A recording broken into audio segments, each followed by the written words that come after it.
ഞാൻ അങ്ങോട്ട് വന്നാണ്ടല്ല എനിക്ക് ദേഷ്യം വരും. എടി രാവിലെ നിനക്കിട്ട് തന്നല്ല ഞാൻ കുറേ മേടിച്ച് കൂട്ടിയല്ല എൻ്റെ കയ്യിൽ നിന്ന് കുറേ. ഇനി ഞാൻ അങ്ങോട്ട് വന്നാണ്ടല്ല ചവിട്ടി കൂട്ടും. ഞാൻ ഭാര്യയാണെന്നൊന്നും ഞാൻ നോക്കില്ല. ഇവിടെ കാര്യം ഞാൻ പറഞ്ഞേക്കാം. വെച്ചിട്ട് പോടി അവിടെ നിന്ന്. അയാൾ അയാളുടെ ഭാര്യനെ തല്ലുന്ന കാര്യമല്ലേ ഫോണിൽ കൂടെ പറഞ്ഞോണ്ട് ഞാൻ കേട്ടോണ്ട് വന്നതാ ഇതുപോലുള്ള കുറെ. ഇയാൾ എങ്ങനെ വിട്ടാ പറ്റിയല്ല.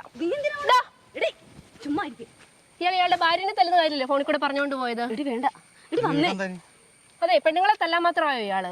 അതൊക്കെ നീ ആരാ? ഞാൻ ആരാന്നോ? ഞാൻ ആരായാലും എന്താ ചോദിച്ചതിന് മറുപടി പറ. നീ ഒന്ന് പോടി വേണ്ട. ഞാൻ എനിക്ക് ഇഷ്ടമുള്ള നീ ആരാ ചോദിക്കാൻ? ഇഷ്ടമുള്ളത് ചെയ്യുമെന്ന് തോന്നിവാസം പറയാൻ നിൽക്കുന്നോ?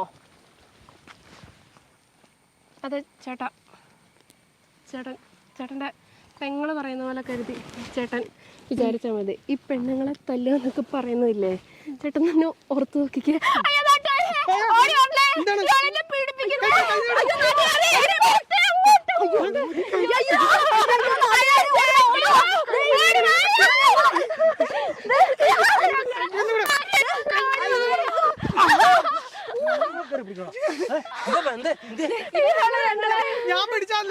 ഞാൻ പിടിച്ചല്ല എന്റെ കൈ കൊണ്ട് അവര് പിടിപ്പിച്ചതാണ്.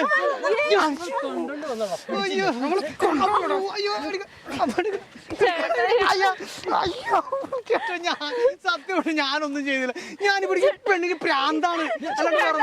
എന്റെ കൈയെടുത്ത് അവള് വെക്കുകയോ ചെയ്തു. കൈ ചേട്ടാ സത്യമായിട്ട് ഞാനൊന്നും സത്യമായിട്ട് ചവിട്ടിക്കൊള്ളും. വിട്ടുപോളാം. യവനെപ്പോലുള്ള കാമപ്രാന്തമാര് ഇനി ഉണ്ടാവും. വിട്ടു പോകുന്നു.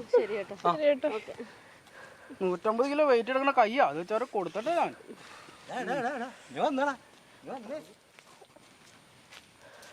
അതെ എനിക്ക് അത്ര പറഞ്ഞിട്ട് സമാധാനമൊന്നുമില്ല. ആശുപത്രി കിട്ടി ഇയാളെ ഞാൻ. നീ വിട്ടെന്നാ വേണ്ട. ഒരു കാര്യം ഞാൻ പറഞ്ഞേക്കാം. സ്ത്രീകളുടെ മേത്ത് കൈവച്ചുള്ള അനുഭവം മനസ്സിലായില്ല. വിട്ടുപോക്കോ. എന്താ ഇയാളെന്തോ നോക്കുന്നത്? കൂടുതൽ കളിച്ചോണ്ടല്ലോ ഇയാളെന്നെ 10 തവണ പീഡിപ്പിച്ചു എന്ന് പറഞ്ഞ് ഞങ്ങളുടെ കേസ് കൊടുക്കും. മര്യാദയ്ക്ക് വിട്ടുപോക്കോ. 10 തവണ എപ്പോ?